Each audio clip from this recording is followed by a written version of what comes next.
Hey everyone, this is Kit Cabello with Hard Lens Media. Welcome to another episode. I'm joined here today with Daniel Lubker, our good friend Jerome Ortega, who's all the way from California. Just for this. He's literally here just for this one just segment. for this. Just for this segment right here. And also manning the board is none other than the great Paul DuPont, so everyone give a huge cheer for him. We got a lot to talk about, but first and foremost, Daniel. Yes. Jerome. And Paul, all the way back there.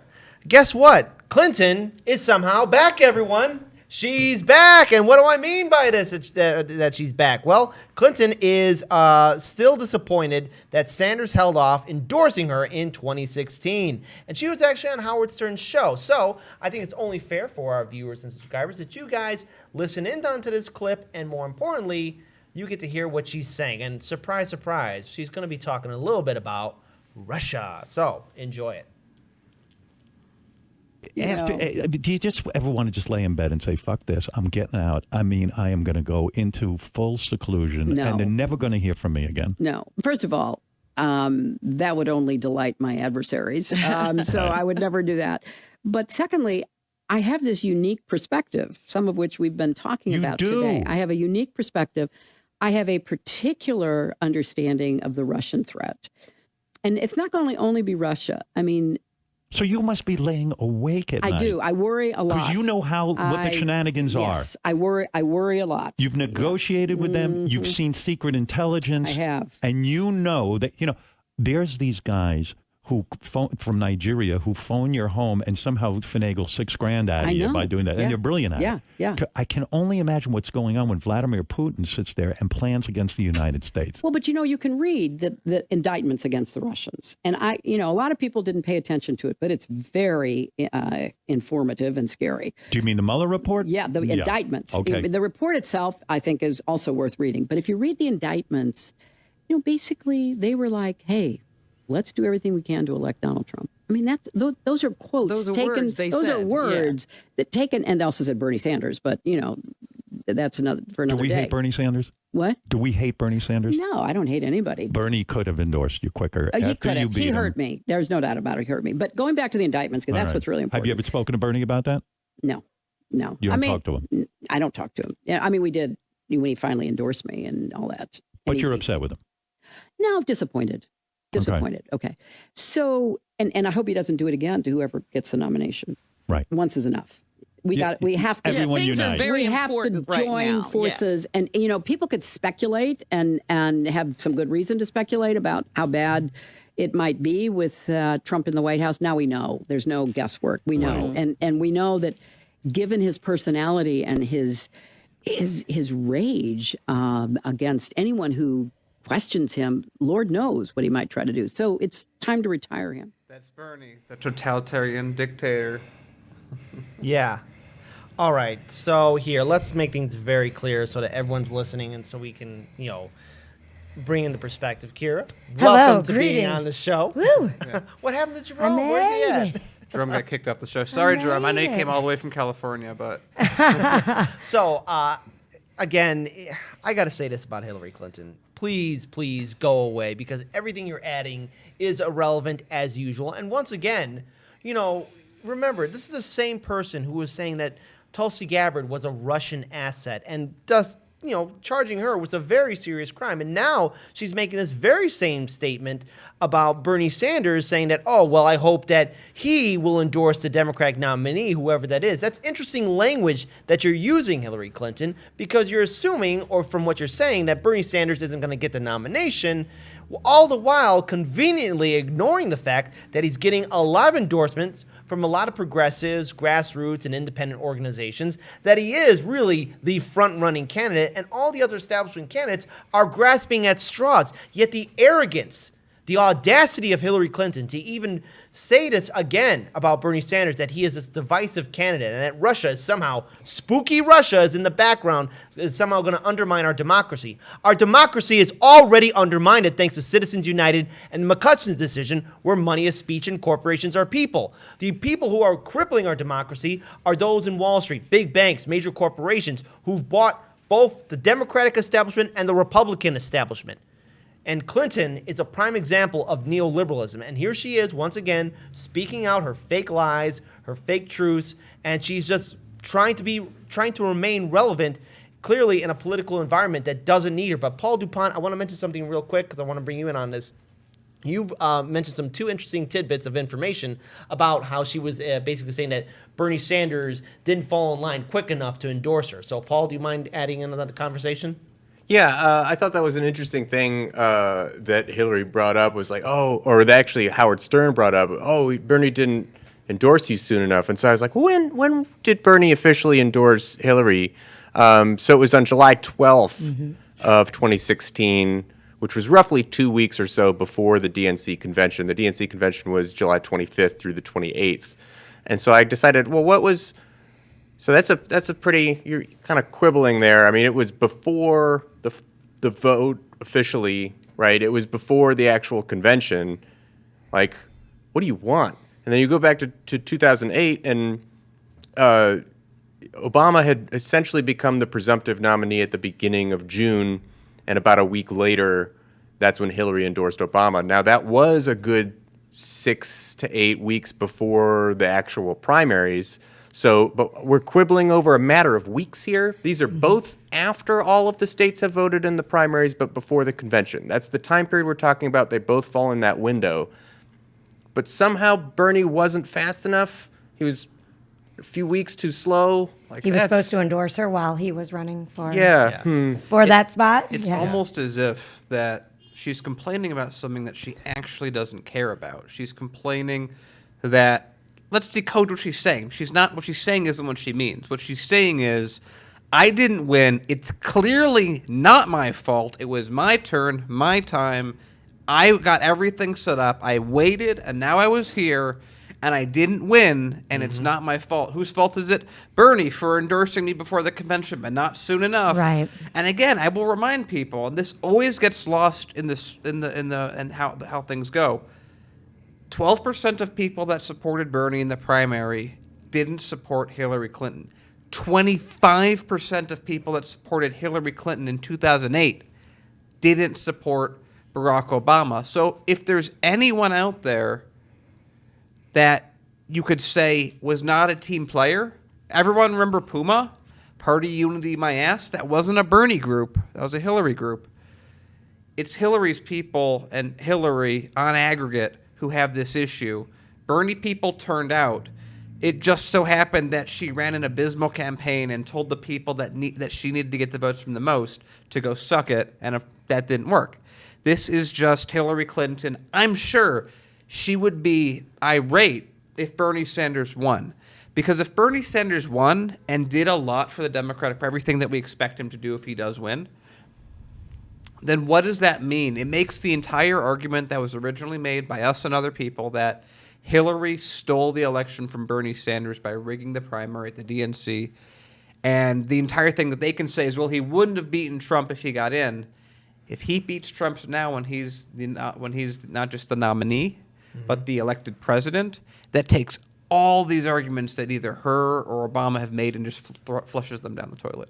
Yeah, and Bernie Sanders stumped for Hillary hundreds of times. Yeah. Hundreds of times. That was his main focus during that period of time, if you remember. And Barack Obama, did not sign on to stumping for Hillary's campaign until October of that year. Huh, wow. So Very where's convenient. all the blame, being heaped toward Obama for not having supported Hillary sooner as well? So I feel like, I was going to say her commentary is misplaced, but it's absolutely not misplaced. This is on purpose, look over there, something shiny, something else to pin on Bernie to make him look like a candidate that is dividing the party when actually he's one of the only candidates that's unifying the party. Not only unifying the party, but he's also the kind of person that's building a large coalition because, look, there's independents, conservative, and Republicans that like Bernie Sanders. Now, I'm not saying that the entire Republican voting base is going to vote for Bernie Sanders. That's not going to happen. But it's a sizable portion to where Bernie Sanders could turn key red states during the Electoral College into blue states, swing states, to secure himself to win the general election against Trump. But yet, here you have Hillary Clinton trying to remain relevant. She's trying to weigh in and constantly using these fear tactics of, oh, look at Russia. Russia's going to get involved. And Bernie Sanders didn't fall in line quick enough. She's ignoring the fact that people are continued to follow Bernie Sanders long after the 2016 election cycle, going into the midterm election. It was Bernie Sanders that motivated a lot of progressives, most notably the members of the Squad, to get involved during the midterm election cycle and actually lead the way for a new progressive wave, an independent wave of people that want to bring in political reform. It's Bernie Sanders that did it, not Hillary Clinton. So I just want to add, I don't mean to throw any shade directly on Howard Stern. That was his show, right? That was his show, yes. Hillary's fallen. She's on the Howard Stern show. I'm not anything to Stern, but from her point of view, she would much prefer to be on a CNN or an MSNBC and have them go, oh, Miss Clinton, of course we'll do a 20-minute sit-down whenever you want. That didn't happen. She would have loved to be on TV. I'm sure she was like, okay, if Stern is the guy that'll let me on, because She's confident. like, I'll show my tits. It's cool. Right? Isn't that what Howard Stern does? Of all the shows, yeah, but I mean, I She's kind at of that wish. point. Don't push her too much further. I kind of wish that, I don't know, maybe if she would never show up on Joe Rogan's show, because Joe Rogan would really ask her some more hard-hitting questions. He would just ask her questions, and then she would look like a fool. Yeah, Well, and the thing is, well, she looks like a fool already, even when things are spoon-fed to her. Like, honestly, like, I would ask her, like, where's the real evidence of Russia interfering in our democracy? And hey, what about all the countless times that we, the United States and its military-industrial complex, interfered in the democratic elections of other sovereign nations, in Central America, South America, the Middle East, and everywhere else. But no one's going to talk about that. No one's going to bring that up because everyone's afraid of Hillary Clinton, save for two people that I know, Senator Bernie Sanders and Representative Tulsi Gabbard, who actually have the courage to actually stand up against the establishment. So with that being said, we are going to move on now to another story, and it has to deal with China. So we were just talking about China and how the leader of China definitely doesn't look like Winnie the Pooh. We promise. We guarantee it. We need a little side by side. Oh, that's what we were looking at. Oh, really? Yeah. Yeah, we should have seen Kit literally just broke down into laughter. I have to look didn't at it. Almost now. fell off the chair. I mean, we should have been recording, but we weren't. I was Sorry. not aware of the South Park episode. I've been so busy with a lot of stuff. Oh, yeah, that's right. And I saw some It's real pictures good. of Winnie the Pooh looking like the leader of China, and I was not prepared, folks. I was not prepared to laugh as hard as I was going to laugh. Amazing. But now, Kira, something serious though is Not happening. quite a laughing matter. Not a laughing No, matter. not joke. at all. In fact, okay, so on Tuesday, according to an Al Jazeera report that came out yesterday, China reacted angrily after the U.S. House of Representatives passed a bill requiring the Trump administration to toughen its response to Xinjiang, where more than 1 million Muslims, mostly ethnic Uyghurs, are being held in re-education camps. So this is just coming out. Some documents have been released, some leaks, in fact. For a little background on the internment camps, since April of 2017, most of what the world knew about Xinjiang came through satellite imagery, carefully controlled official tours of the camps, plus the accounts of some of those imprisoned there. In November of this year, the International Consortium, I don't know that word, consortium, of investigative journalists and in the New York Times say they obtained troves of classified documents reportedly leaked from within China's Communist Party. Both organizations say the documents prove the camps are not about re-educating extremists, which is the claims of the Chinese government, or fighting violence, as Beijing would have the world believe, but to indiscriminately imprison and brainwash Xinjiang's Muslim population. Sophie Richardson, China director of the Human Rights Watch, says what's most important about these documents is that they are evidence. This shows a clear intent by the second most powerful government in the world to politically re-engineer people's thinking, what they should be taught, what they are not allowed to say, what they can't think anymore. It's one thing to read patently dishonest propaganda that talks about religious freedom being guaranteed to everyone in Xinjiang. When you sit down and read a how-to manual by a government that's a permanent member of the UN Secretary Council, it's terrifying. So, in a statement released shortly after the Uyghur Act of 2019, China's foreign ministry on Wednesday condemned the move, saying the bill wantonly smears China's efforts to eliminate and combat extremism. The United States lower house voted to back the bill 407-1 in a vote on Tuesday. It has still been approved. It still has to be approved by the Senate before it can be sent to President Donald Trump. The White House has yet to say whether Trump would sign it or veto it. The bill requires the U.S. president to condemn abuses against Muslims and call for the closure of camps in the country's far western region. And as I was saying that, I don't know if you heard a little chuckle in my voice as I was saying that, because I think that there's a little bit of irony inside of this piece of legislation that is going to basically tell Trump that he has to call for the closure of camps and stand up for Muslims. Yeah, there's a whole to say about it that it's actually funny, because I'm sure Trump would love it in this context because he's getting back at China, because he will do what he wants to do, and blah blah blah blah blah. But I remember I've seen some video clips to go into those camps. If you see them, it's very strange. It's not your 60, 70 year ago concentration camp. It's not like what happened even with like Japan. It's like odd. It's obviously Chinese. So as an example, so like they're like, we make sure that the women sleep next to the Chinese guards every night, but we don't make sure they don't sleep together, but they're sleeping next to each other, and we think that's important for a climate. It's very weird what's happening, and it's obviously very terrible. As you're taking away all this stuff, but it's just the way that it's being done. China's setting a precedent right now of what a 2020 era concentration camp looks like in this world, where you take a huge amount of people. I mean, again, 1,000 years ago you would just butcher them. 500 years ago you would enslave them, and 100 years ago you would put them temporarily. Like what happened with the Japanese, and it's so odd. It's terrible. It's odd, but it's also the U.S. is in a spot where it doesn't really have a moral position to do all that much. So Trump can do that, and China can go, but look at the camps you have. Look at your treatment. It's just in such a weird spot that it's like, this is so odd that this is happening, first of all, and what are we even doing? There's another thing I want to add on there, too. So, look, concentration camps in general should not be allowed to exist anywhere on the planet. Yeah. But yet the United States is waving its finger at China all the while. Let's remember, the United States, this great bastion of liberty and freedom, a developed country, apparently, has the most incarcerated people in the entire world. We have more prisons in our country than actual functioning schools. True. In context, we have. Yeah. So I mean, the thing is, it's weird. Yeah, pointing your finger. It's a great point. But let's take a good long look, and let's ask ourselves about our incarcerated people. A majority of them are African Americans and Latinos. A majority of them are probably the victims of this ridiculous war on drugs. 100%. And I think the it's prison, actually about the same number. Yeah, the prison industrial complex is the one that profits off it, as well as a lot of organizations that are tied into the continuation of the war on drugs. A lot of communities are devastated. A lot of families are ruined because of the war on drugs. Hence, most of their family members are inside prisons.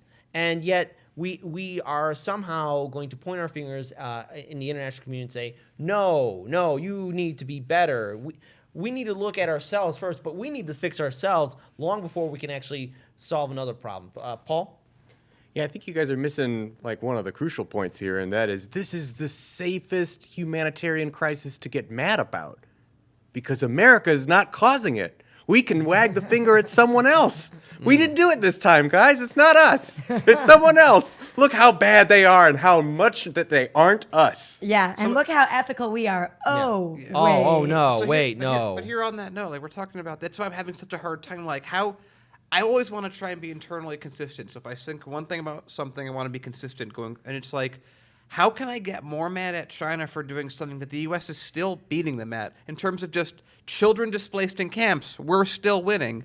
In terms of viciously on the street, I don't know how that is in China, so it's maybe a wash in my mind. But if you just take the amount of people who are in jail for cannabis that are in, generally speaking, for-profit prisons, who are putting them into slave labor camps, which doesn't seem to be quite what's happening. It seems more like a concentration school that's happening in China where they're trying to get people to think the Chinese way or whatever. Let me ask you guys in the comments if you think that America is more reprehensible for its war on drugs, criminal for-profit system, hit 1.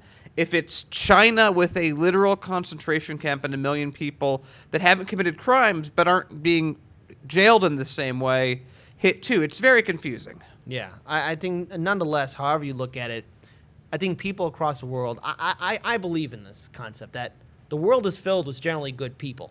And that all we want to do is, everyone wants to live their best life. Everyone wants to make sure that they, all their hopes and dreams are fulfilled. I think collectively, and this is maybe a high bar to reach for, and I don't think I'll see it in my lifetime. I would love to see it, but collectively, internationally, we all have to come together and hold our governments accountable, reform them, and so we can all communicate and treat each other humanely. Look, we're all on this planet together. We all breathe the same air. And yes, we all are going to think differently. Guess what? That's been happening 10,000 years before any of us were born. It's going to happen long after we are all dead. Mm-hmm. We have to work together. We have to reform this corrupt system that's worldwide. And we have to work together and end this inhumanity. Man's inhumanity to man will only end in more constant sadness. And I think we are better than that. So, with that being said, I think before we move on, go ahead. I just want to know, so we have a few people that responded in chat so far. If you're watching this after, you can say this as well. So far, people are saying that the U.S. system is worse. So just putting it out there. Yeah. Yeah, I don't think that we should disillusion ourselves from thinking that we're not doing the exact same thing in some other way. Hey, we're making money off it like capitalists. Mm-hmm. That's right. And then that's okay because capitalism is the religion that is the good one. Yes. It's capitalism. Or as I like to, with my imaginary Trump quote that I think one day he'll say, it's a win-win, so it's good. I'm still going to win that bet. I don't know. I haven't even heard this bet. I haven't even gotten to get on this bet. He said that at some point Trump will tweet in some context, in any context, that it's a win-win, so it's good. And I'm like, I'll take that bet. He won't say that. So far, Can I get in on the bet? Yeah, all it is for a slice of pizza. I need a slice of pizza for free. All right, there we go. All right, everyone's a witness. Now it's going to host 2 people pizza. Is it like now. Sbarro pizza, like a really big slice, or is it like It's a good quality. Are you going to buy a frozen pizza and feed that to me? It's going to be a hot pizza. Right. It's going to be a frozen pizza. It's going to be like what Chicago's known for, the most frozen the pizzas. most frozen pizza. Absolutely. I request Impression Pequod. This was Pequod. Yes, that's what I said. I request Pequod. Or Slice Factory or Danico's. You know what? Pequods. We'll make Pequods. Well, it's near you, so there you go. All right, yeah, so there we go. All right, so now moving on to the next story. Daniel, Rahm Emanuel once said, very famously, that no one's running up to him. Man. No one's running up to him saying, take away my insurance, because my insurance is just fine. Please take it away. He's saying that, but for some reason, though, Daniel, the insurance companies are afraid. Who on earth? This is my quandary. Who on earth is the insurance company afraid of, Daniel? Who's afraid of the insurance company? Yeah. No, regular citizens, I suppose. No. I mean. Wait. Hold on. Who are the insurance companies afraid of? That'd be Bernie Sanders. That's there we go. All right. This story, which we definitely set up really well. Okay. Documents screwed obtained that up by the Washington Post Monday showed that lobbyists helped 3 state lawmakers draft op-eds this year attacking Medicare for All. A revelation Senator Bernie Sanders highlighted as further evidence that the healthcare industry is, quote, terrified of the push for single payer. Quote, we are taking on the big money interests who have an army of lobbyists trying to defeat Medicare for All, end quote, tweeted Sanders, a 2020 Democratic presidential candidate. I didn't know that. Now I do. I didn't know. Do you guys know he was running? The article says. That's just fucking news to me. What the hell? They are terrified that the American people recognize that healthcare is a human right, that their right to be terrified. The Post Jeff Stein reported Monday that Republican State Rep. Kathy Kelker, interesting name, Montana State Senator Jen Gross, what a gross thing for her to do, I would agree, and aide to Ohio State Senator Steve Huffman. Huff. I'm sure he just makes that noise as he walks around because he probably needs the health care. I was going to say he probably needs some health care. But I'm sure he has that government cheese. Oh, yeah. That's really horrible and that nobody wants. Yeah, for sure. Admitted in an interview that lobbyists helped craft the recent op-eds criticizing Medicare for all. This reminds me of, do you remember when there was that, I forget who it was, like a Tea Party march, and they had this signs that like, keep your greedy government love fingers it. off my So Medicare. good. So that's what this feels like. But it's like, look, we all knew that the healthcare industry was going to go down this road and they're going to fight this because what Bernie Sanders is doing is making a choice. He's saying, hey, do I care about the profitability and the profits and the dividends of like, I don't know, 100 people? Or do I care about the health of the country and millions of people? Again, we don't talk about this a whole lot. The cost to the U.S. economy of workers just being sick and not being able to go in, it's like $500 billion. I mean, I don't have the exact numbers for all these off the top of my head, but if you look into it, these are enormous numbers that are measured in trillions that are the other side of. We've talked about how 500,000 people go bankrupt every year, which has a huge effect on the economy, that 30,000, 40,000 people die every year because they don't have health care. There's all this other stuff that goes into it too, and that is what Bernie Sanders is trying to fix. That's what he's trying to do with Medicare for all. But to do that, he has to finally take out the insurance industry. And right now, the insurance industry is paying people off to go their direction. But now that we know about it, we can call back and fight back. So then anytime a senator goes out and says, hey, Medicare for all be bad, I promise you it, very bad, very, very bad, waiting lines, etc., blah, blah, blah, you can ask them, hey, who'd you get donated to? Who donated to you, I should say. Guys? Yep. Okay, so once again, Bernie Sanders is a threat to the establishment. The insurance companies are afraid of him. The pharmaceutical industries are afraid of him. And you want to know why? He's speaking truth to power, and they're trying to make sure that they can control the narrative. Because, you know, I just can't help but think of a recent video that just came out where citizens in the UK were asked or questions, Oh, or were right, given that video was questions great. about, Yeah. oh, well, how much does it cost to have a baby in the United States or ride in the ambulance? Oh, $100, $200. Yeah, it almost seems reasonable. Hell, if I heard that, I'd be taking an ambulance every single day. But yet, Well, I don't know When I about go to that. work, I call an ambulance. yeah, sure, why not? Why not? Gotta get Okay, there fast. yeah, hey, speed through the red Well, lights. I mean, that's true too. I got here late, so I don't have room to talk. You need to call an ambulance next time. Next time I will call an ambulance. Right. So check it out. As soon as they were asked, given the real cost, one person was shocked. An ambulance ride costs $2,500. The person's jaw almost hit the floor. You can always short. I always say when I watch an ambulance go by, anytime you guys can do the same. Whenever you see an ambulance go by, on average, every block is $100. And think about that. And think about it. Somehow the rest of the international community figured out to have affordable health care, but yet I guess we here in the United States, at least according to our government, we're just not ready for it. We're not smart enough to figure it out. We can't figure it out. And we don't make enough money in this country. Didn't you hear? I mean, come on. Oh, crap. No, that doesn't work either, does it? You know what's really disgusting about this article is that these legislators actually put their name on some bullshit that the health company wrote for them. And, you know, Affordable Care Act. it's HCA.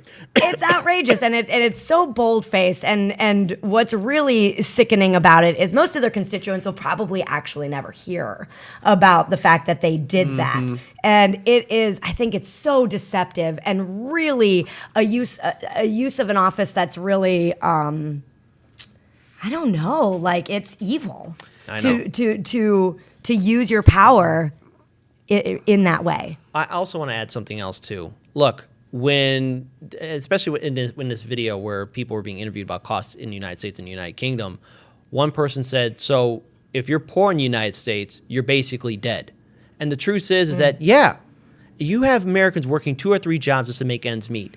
Every year, 500,000 Americans go bankrupt because of unpaid medical bills. You have people afraid to go to the hospital or get their medical conditions checked or any kind of ailment checked because it is unaffordable. And even having a baby. Well, one person, when one woman was told it cost $10,000, she was like, that's impossible. How is that even done? How is this done in a country where we have money to give tax breaks to the top 1% so that Jeff Bezos can strut around saying, oh, I'm a job creator. We have money to intervene in foreign sovereign countries. We have money for a joint strike fighter that doesn't even fly at night. We have money for all these projects for the military-industrial complex and to favor the neoliberal establishment that's constantly enslaving us.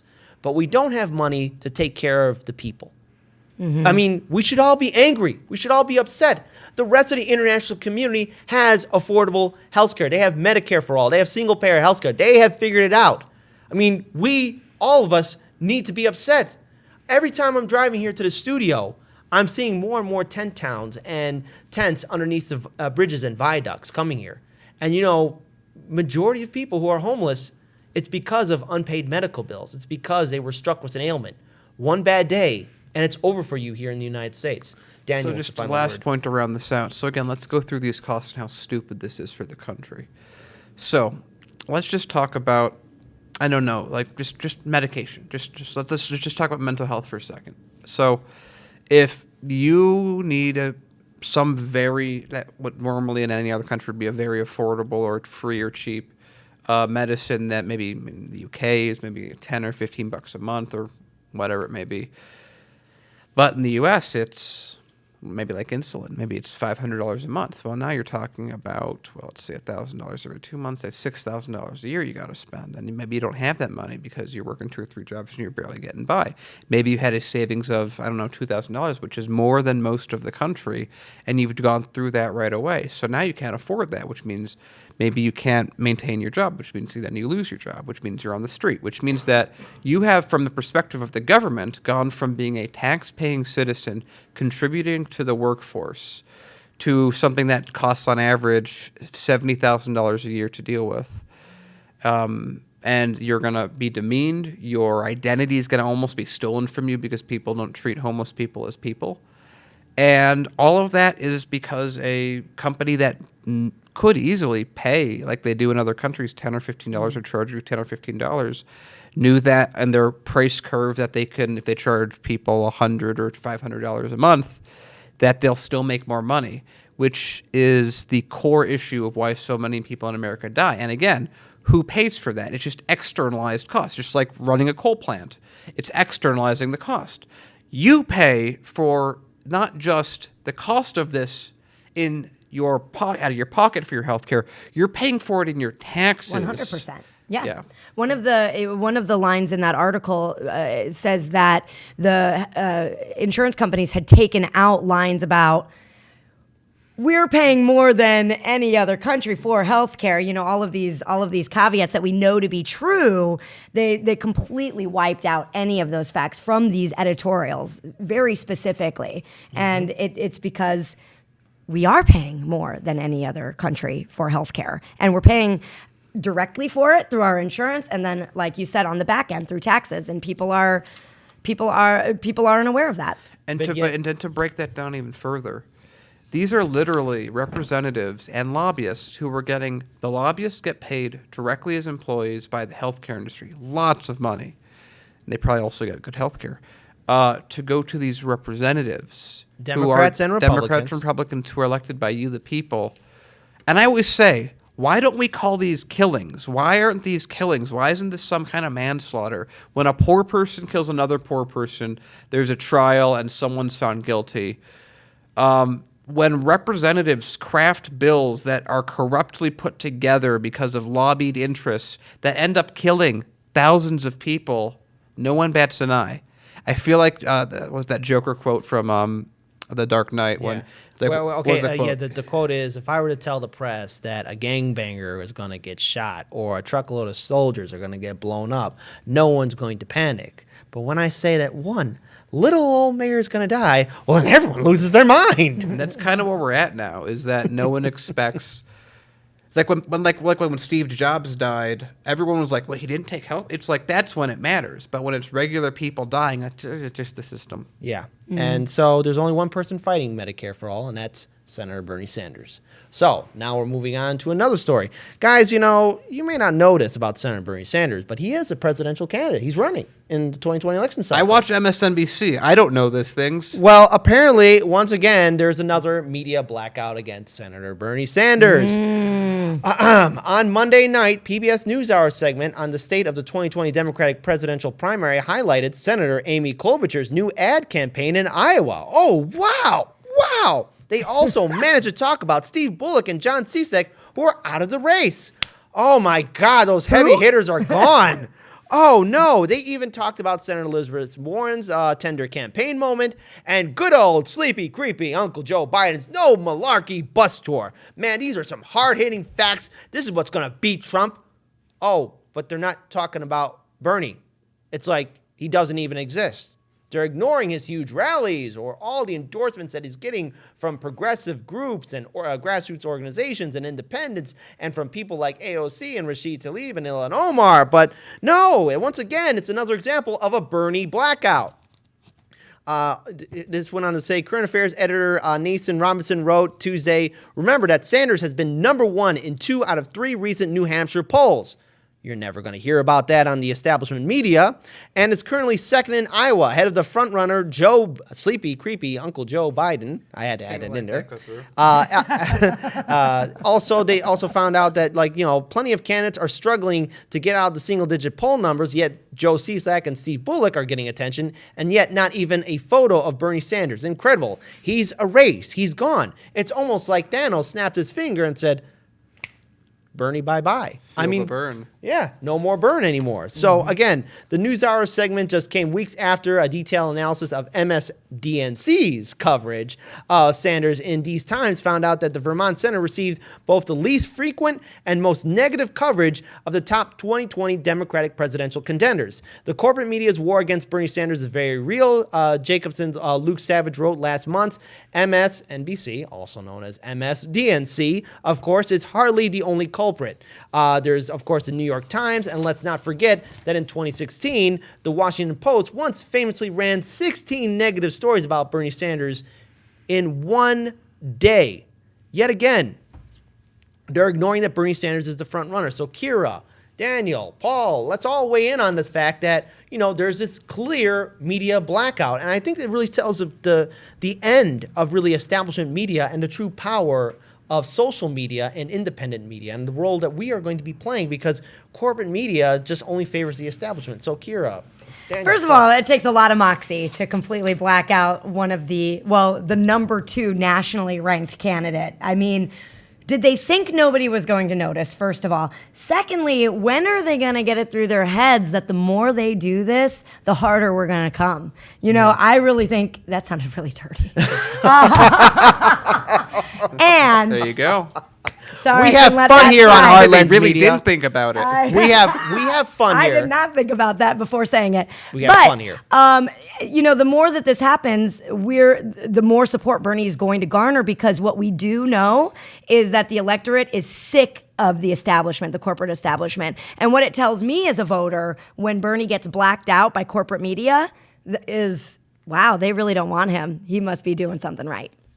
Yeah, so on that line, this is PBS. This is supposed to be a government-funded thing that is supposed to be equal in all senses. I'm ashamed at Elmo and Grover that they didn't even say anything. Yeah. So there we go. So you have corporate shells, don't you know? You have that. Yeah. So you have that. So, but it's also to that point. But it's what I've always been saying about media. Every time they do this, they reach into their basket of ever-shrinking trust and support and belief in what they're reporting is news. And they convert that into a short-term benefit. It's just like a corporation. 90 days in the future matter much more than 5 years. So they are going short-term, but they've already done that in the previous election. So let's go into demographic time. Woo! Young people are already cord cut. PBS not covering Sanders to people like us really doesn't mean a thing. If we weren't reporting on this, if we weren't telling you this, most of you wouldn't know that PBS blacked out Bernie Sanders. Right.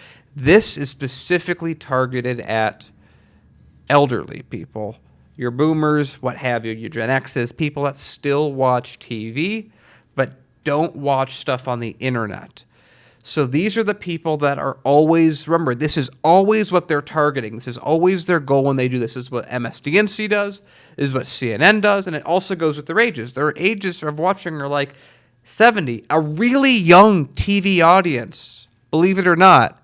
Really young, 50 average. Ah, those are young people. So we're at a spot where this is happening. And remember, this is targeting very subgroup of people. And we know on our chat, and we know from polls, a lot of our audience is of that age. So we know they're not even getting that entire audience to begin with. But they are holding on to and just squeezing the control of people that they've had, this loyal base that they've had for decades, that grew up on television. And all this is, again, if they had control of the situation, they wouldn't care if Bernie was on TV. because it wouldn't affect the outcome. The fact that they're blacking him out, to Kira's point, means that they're worried. Always remember that.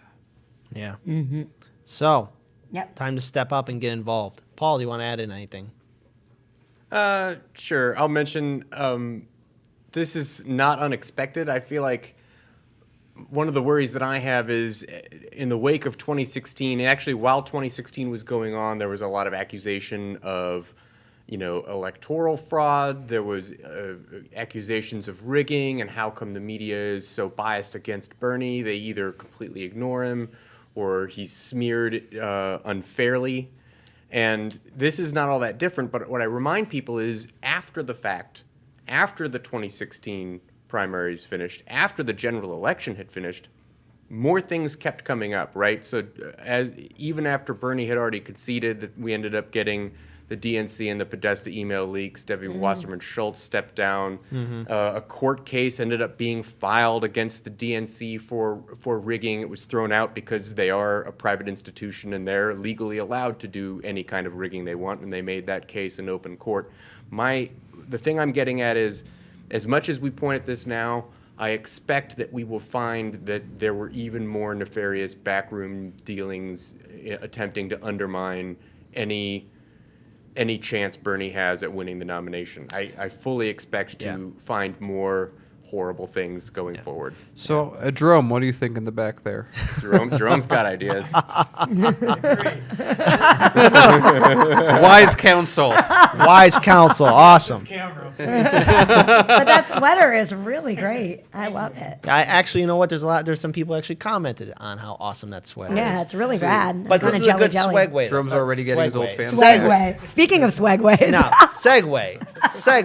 Don't look over the Grand Canyon like the founder did. Yeah, Didn't oh, end boy. well. Yeah, that's literally what happened. I What know. happened? Oh, the founder of Segway went to the Grand Canyon on a Segway and looked over the canyon. I thought that was like an Onion article. Did that actually happen? Pretty sure. Wow.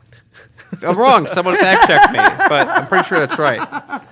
Amazing. I kind of hope that's what happened because it's a great story. Wow, that's horribly It's dark, a hilarious Kira. story. If it already happened, then there's nothing I can do about it other than say it's kind of funny. So we're gonna He bring died this over. like he lived. That's right. So we're gonna bring this over to a local story here in the city of You're like Chicago. me dying while exercising, right? Yeah, there you go. There you go. Okay. Yeah. Yeah, there you go. Having a ceiling fall on me right now. Yes, local story. Local story. What's going kind on? of a big deal. Chicago's mayor Lori Lightfoot fired police superintendent Eddie Johnson effective immediately Monday of this week for intentionally misleading her and the public about his conduct when he was found asleep in his running vehicle at a stop sign after a late weeknight out in October. Sorry, I'm gonna try to not laugh, and Kit, you have to stop laughing. It's kind of funny. No, I know. I have a lot of opinions about this story, but let me keep going. She says, Lori Lightfoot says, this moment leads to be a turning point for the Chicago Police Department and the way things are done in this city, says Lightfoot, emphasizing that a culture change must take place. So former Los Angeles Police Chief Charlie Beck, previously named Johnson's interim successor, took control of the beleaguered department after flying into Chicago on Monday afternoon of this week. Sources told the Chicago Tribune that the city inspector general's office, which has been investigating the October incident, obtained video footage showing Johnson drinking for a few hours on the evening of October 16th with a woman who was not his wife at the Sarah's Cafe, a popular restaurant and bar at the Chicago Board of Trade building. Later that night, when officers responded to a 911 call near Johnson's home in the Bridgeport neighborhood of Chicago at about 12:30 a.m. on October 17th, Johnson rolled down the window of his police vehicle partway, flashed his superintendent's badge, and drove off, sources said. On Monday... Who says with rank doesn't come privileges? Like, fuck out of here. I know. It's so good. On Monday, Lightfoot told reporters she had reviewed the Inspector General's report in the incident, as well as the videotaped evidence that left her with no choice but to fire Johnson. I saw things that were inconsistent with what Mr. Johnson had told me personally and what he revealed to members of the public, she said. With the Inspector General's report still not public, Lightfoot declined to be more specific about what the videotape evidence showed, but hinted that it would hurt Johnson's family. So basically, Lori Lightfoot, mayor of Chicago, is saying she fired Johnson because he had given her a false story about that October 16th evening where he's found asleep in his car. And basically what came to be was that evidence surfaced showing that he was out, he had been drinking, he was asleep in his car, likely still under the influence when he was found, and then using his power and privilege in order to essentially get off. He had lied to Mayor Lightfoot, saying that he had been switching his diabetes medication, and that's why he was feeling drowsy. He was coming back from a friend's dinner party at that time, was feeling a little drowsy, decided to pull over and take a nap. And when evidence surfaced that was not the case, that's when Mayor Lightfoot decided to, pull the plug on. And this comes like 6 months before his retirement. Okay, so by the way. So I just want to say on this. So who says that everything isn't equal? Oh, wait, that's exactly how this is. With rank comes its privileges kind of a thing. And this is, remember, I would love if, again, I'm saying everything equal. Let's make everything consistent. Seems fair. How about this? Anytime you are, drunk driving, you can just pull out your ID, wave it at the police, and then drive off, and you just get fired. Wouldn't that be wonderful? Mm-hmm. It's as if there's a whole... And again, he wasn't even fired for that. He's fired because when Lightfoot asked him, hey, what are you doing? He said something else. Okay, right. So I have my own perspective on this. Like, first of all, if you're the police superintendent of the Chicago Police Department, right? You're the highest ranking officer. You should know how to definitely maintain yourself and represent yourself because you are the boss. You are the commander, right? Mm-hmm. And of course, he should have known better for what he was doing. And I'm not going to get into his personal life with the relationship that he has with his wife or his mistress or whoever that other person is. But I can't help but think of other police superintendents that Chicago's had in its past that got away with far more worse scandals. Oh, yeah, for sure. Like, for example, most notably McCarthy. When he turned basically a blind eye to the Laquan McDonald shooting. And, during the mayoral race. The whole Holman Square incident. And the fact that he had any sort of political campaign after that was shocking. It was shocking. So it is a double standard. And he should have been punished, but firing him for this, I'm not on board with him being fired. I mean, granted, his abuse of his rank. Wait, time out. You're not on board for being fired. He should have been in jail. This was exactly the conversation I wanted to bring up because, if I had a nickel every time I, was passed out in my car or anytime I was seen with someone I wasn't dating, I'd have a solid dozen nickels. You know what I mean? And so it's like, is this a fireable? That's like 60 cents. I know. Is this a fireable offense? Lori Lightfoot said the old Chicago way must give way to new reality. Ethical leadership, integrity, accountability, legitimacy, and yes, honesty must be the hallmarks of city government. So what I'm seeing her doing is just coming in and being like, we're not playing fuck around, right? I'm not playing with you. You're gone. Bye. And I think she's setting a precedent. Just a little history on Chicago police superintendents. Johnson marks the second consecutive superintendent to be fired and the fourth of the last 6 to leave under a cloud. His predecessor was Gary McCarthy, who was dismissed in 2015 amidst public outrage over the release of a graphic video of a 17-year-old Laquan McDonald fatal shooting by police.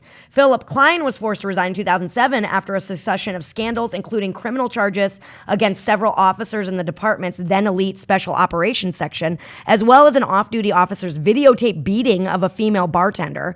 Matt Rodriguez resigned under pressure in 1997, a day after the Chicago Tribune questioned his 30-year friendship with a convicted felon. Yeah. See, here's something I've been thinking about police, because it's like, how do we get them to stop beating people up? And how do we get police to be accountable. Like, I would think that, like, this is almost completely irrelevant. I want to bring it up somehow, and this is the perfect time. What if every time the police stop you, you get automatically, if you're found innocent and there's nothing you've done, every time they stop you, you get $5 or $10, and if they want to search your car and they don't find anything, it's another $40. I don't know. It's a little unrelated. But Dan, it's like, you are can we living do in a something? world that will not exist anytime soon, buddy. I'm so sorry. Hey, if he can wave his badge and drive away while drunk, we can make things happen. Yeah. And that's almost the fireable offense, right? Yeah. As well. Like being asleep in your car is not a fireable. I know, having but an looking- affair but- is not a but- fireable offense. But using your power in that way. Yeah. He was definitely drunk abusing his driving. power. Yeah, And drunk drunk driving. No, and drunk driving. I just keep thinking Yeah. about him sleeping in the car, and I'm not But then he drove thinking away. about the How did driving that car part. get there? Did I he know. push I'm it? sorry. I keep forgetting about that part. Yeah. So okay. Obviously, abusing his power and drunk driving. Okay. I mean, that's stuff that definitely you need to be held accountable for that. But compared to his predecessors, Yeah, absolutely. I mean, I don't even know. So also, real quick, we got a super chat from S. Mary. Thank you for the Smerry. Smary. Smary Thank you. Hill. Thank you for the super chat. Those super chats always help us out with our show. And we are very grateful for all of you guys, our viewers and subscribers, for joining us here tonight at Heartlands Media. So, with that being said, Daniel, with our final story. Yeah, so Andrew Yang. So if you're in the Yang Gang and you saw the title and you're like, okay, I better go to the stream. Here's your story. And this is big because Yang is also in a very similar sense to Bernie and Tulsi in that they're completely left out. He's called John Yang. He's not on graphics that he deserves to be on. He's basically excluded. He's in that big three club of media doesn't like him, establishment doesn't like him. So he doesn't matter. He's still breaking records. Presidential hopeful Andrew Yang is building momentum when it comes to attracting more and more donors. The Democratic presidential candidate announced his campaign raised nearly $750,000 on just November 30th, a record single day haul for his campaign, to bring his weekly fundraising total to $2 million. Really good. Proud of him. A campaign spokesperson confirmed more than 18,000 contributions were made in the 24-hour period at an average of just $41. I would like to see the breakdowns. 41's pretty high, but that's wonderful for him. That's a lot of 50s and 100s and such. His campaign boasted the largest fundraising jump by percentage among any of the top-tier candidates by posting a 257% jump in donations to hit $10 million in donations over that period. Despite meeting the donor requirements, just like Tulsi, Yang is one poll short of the debate stage. But nonetheless, we wanted to bring up Yang, that he is in this entire thing doing really well. In fact, he's going to be coming to Chicago very soon. Yeah, in fact, he's going to show up here in the city of Chicago tomorrow. Now, I mean, we have reached out to his campaign to see if he would like to be on our show. Is he having a rally tomorrow in Chicago? He's having a rally. It's going to be at 5:30, I believe. But, we can open up our studio early to have Andrew Yang here. But, I mean... They've said that they didn't want to drive up here. Yeah, it's like a little bit of a distance away. But nonetheless, I'm going to be there to at least film the event, hopefully get a chance to speak to Andrew Yang, and really get his perspective of what's happening with this 2020 election cycle and how, of course, corporate media, most notably MSNBC or MSDNC, as I like to call it, is constantly, leaving his name off the list. I mean, he's dealing with the same situation that Tulsi Gabbard is dealing with, that Senator Bernie Sanders is dealing with, and that there's a clear media blackout against him. I, for one, view Andrew Yang as a wild card. Now, he is my third choice for the Democratic, primary race, but I believe that he definitely has contributed a lot to the dialogue about how this 2020 election cycle is going to turn out. He's bringing up a lot of issues that really need to be addressed, like automation and the future of AI and how this economy is going to be impacted by those two, clear elements that are going to stay with us for a very long time. So, but I just want to set out there. Kit's actually going to be out there tomorrow, so he won't be on the show tomorrow. Yeah, so if you can tweet him now, we're trying to get time with him. He's been blacked out by NBC. We will ask him fair questions if he, gets back to us. Yeah, and most notably, I'll give him 10 minutes of his time. That's all I'll ask. But nonetheless, Kira, I want to have your perspective on this too. On this story? Well, I mean, this has been happening since I feel like Andrew Yang has been in the race. I guess I am a little bit surprised at how pointed this effort is to keep him out of the limelight, again, you know, what that says to me is like, oh, well, he must be doing something right.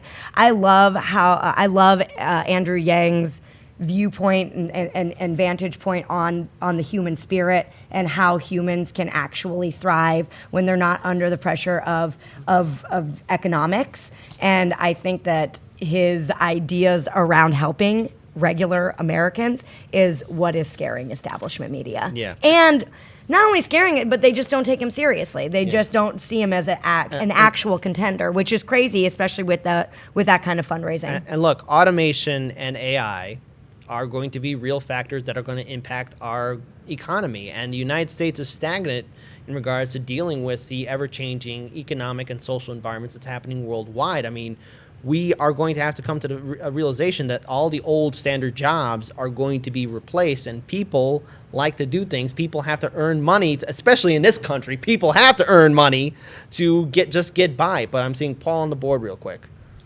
Yeah, I had just a thought I wanted to add in on Andrew Yang and, you know, the media specifically either ignoring or, you know, maligning his campaign. It never seems to be on what I would think of as substantive, you know, interesting things to ask his campaign. Like what, you know, be more descriptive about how your freedom dividend works. Tell us, you know, how it specifically is going to help people and how it won't be inflationary. What safeguards do you have? You're not fundamentally changing our economic system. How is it that you can be so confident in these outcomes? That's not the question. The question that what's being done is ignore him, smear him, try to pretend he doesn't exist, downplay the effectiveness of his campaign. And by not engaging it on the merits of the campaign leads me to believe that more than anything, the thing that I think that they're very upset about is he's demonstrating that you don't need to have established pre-existing political influence. He's not the mayor of any town. He doesn't sit on any community boards. He's not, you know, he doesn't have prior political engagement and experience. He hasn't gone through the approved channels to achieve that kind of power. And so for that reason, we can't encourage people. We can't say it's legitimate if you have political ideas and then you go run for office. You need to have those political ideas beaten out of you through the system and run for smaller offices and make sure that you are fundraising through the approved methods. We don't care what your ideas are, but this is not an acceptable way to become a popular politician in this country. That's the message. Absolutely. Yeah, and to your point, Paul, I think that if they actually asked him those hard-hitting questions, they might find that there is a little bit of rickettiness, you know? I know that Andrew Yang's position on the minimum wage isn't exactly what my position is, and a very progressive position is. They could very easily ask questions that might turn people off, but they choose the blackout route instead. I mean, obviously, it's yielded results for them in the past, and that's why they go with it. Yeah. But it's like any other candidate. Just ask the real questions, and you might actually find some holes to poke through. Yeah. So like even on minimum wage, just very quickly as we wrap up, on minimum wage alone.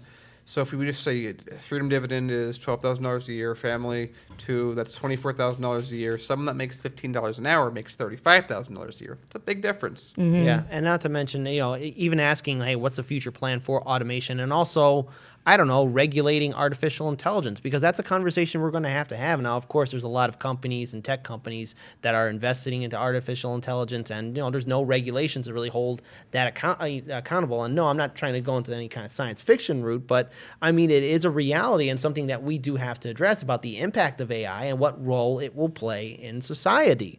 And including lengthening our lives. Yeah, exactly. Right? So, we're going to get older and older, and then what are we going to do? Work until we're 105? Yeah, and everything that we do right now is connected on social media. Daniel, this is not the Imperium of Man. I'll be damned if I work till I'm 105 or 120, okay? No. Let alone 20. Yeah, let alone 20, yes. It's 40K. I just don't want to be one of those 2-year-old women that they put on like the local news channel and I'm still working. Embarrass the shit out of me. I'm in bed and I'm strapped up to all these wires, and you're in here putting me on national television because I'm so old. Yes. Don't you guys ever see those stories? Yeah. Like, it's like, wow, you're 102 years old. They How'd you always- do that? How'd you do it here in the United States? The last woman that they interviewed, and they said, "How'd you get to live so long?" She said, "I had a glass of whiskey every day." You know what? That woman is an American patriot. God is. damn it. Boom. Hard Lens Media approves. So, I think with that being said, we are at the end of our show. Oh no, we're done. I want to thank my fellow co-hosts, Kira Elliott, the wonderful, the outstanding. Sorry Kira for Elliott. being late, everybody. That's fine. We're Hard Lens Media. We have fun on the Wednesday show. I want to thank Daniel Lubker for joining. I want to shout out to Paul Dupont, who's manning the board, and also a special shout out to Jerome Ortega, who is also joining us, even though he didn't say anything. He said Hey, yeah that once. sweater was statement enough. That is true. And you know I got what? you. There we go. So nonetheless, but also if you want to help out Hard Lens Media, look, YouTube is unsubscribing people. It's impacting a lot of channels. So you got to double check and triple check that you're subscribed. But every Monday through Friday at 6 p.m. Central Standard Time is when we go live. So adjust to your time zones accordingly, set your alarm, and that way you guys get to join us and have fun as we talk about how the corporate media is lying to you and how the establishment is robbing. It's a laugh cry. Laugh cry. But if you really want to help out Hard Lens Media, please consider being a Patreon supporter. Your support will help us get better video equipment, better audio equipment, better lighting, so that we can make more constant quality content for all you guys, our viewers and subscribers. So please consider being a Patreon supporter. And one of the perks about being a Patreon supporter is that we get to read your name on air. So Famous. shout out to Myra Alejandra Sanchez, Ishmael Rufus, Carlos Rosario, Alan Marone, Pian Timpson, Judy Monroe, Gregory Church, Kira McCown, Cassie Lloyd, Denise Gibbs, an unknown space pioneer, Lawrence Johnson, Michael, Midwest Toker, Chase, Sandra and Grayson, NC Schaffner, Anthony Nelson, Teresa Collins, Brittany Cabrera, Desmond Turek, Jack Moore, Sandra Mayer, Giffy, Lewis, Ariana Henson, Michael Ealing, Emily, Eric Unger, Freethinker 59, Todd Adams, Ramon Lazo, Carrie Barber, Alexis Haas, Aaron Stein Wolf, Lucy Grever Conroy, Ofri Edward Ohms, Mike Concho, and Jurek, Denise McCartney, Lance Vera, Mark Lloyd Baker, Mike Terminite, Roy Hartley, Tina Krautz, Cherry Tyler, Michael Hillett, Sally, Tiffany Lee, Ashwin Ruvikmar, Walud Demooney, Dick Newell, Anthony D'Angelo, Rena Q, Jeff, Fred Edward, Akbash Shakita, Maya Jones, Julie, Melissa Sarowski, Kate, Jeff Green, Susan Singer, Deanne, Kaya Arnold, Brian Thomas, Dimitri End, Carl Asper, Jack Papula, Tony Watches Closely, Burns Lawler, Cro-Magnon Gramps, Jimmy Coutura, John Citadella, Christian McMasters, Freebird, 1969, Gumdrops, JH, Jackie McCaffrey, Jose Manuel, Nancy Kruta, and also special shout out to Wesley Wiles, who's been introducing us to a lot of congressional candidates that are running in this 2020 election cycle. To you, our Patreon supporters, we are very humbled by your support. To our regular YouTube viewers and subscribers, thank you for helping us build this channel up. Without you guys, we would not be able to do a fraction of what we're doing here now. Hard Lens Media is building something that has not been seen before here in the city of Chicago, and that is a strong, progressive, independent media network covering stories that corporate media will not cover, and also giving truth to power, because I believe, and all of us here believe, that we need to fight for a better future, and you guys are helping make that happen. So let's keep pushing forward. This is Kit Cabello with Hard Lens Media. Peace, everyone, and let's all do what we can to build a better future.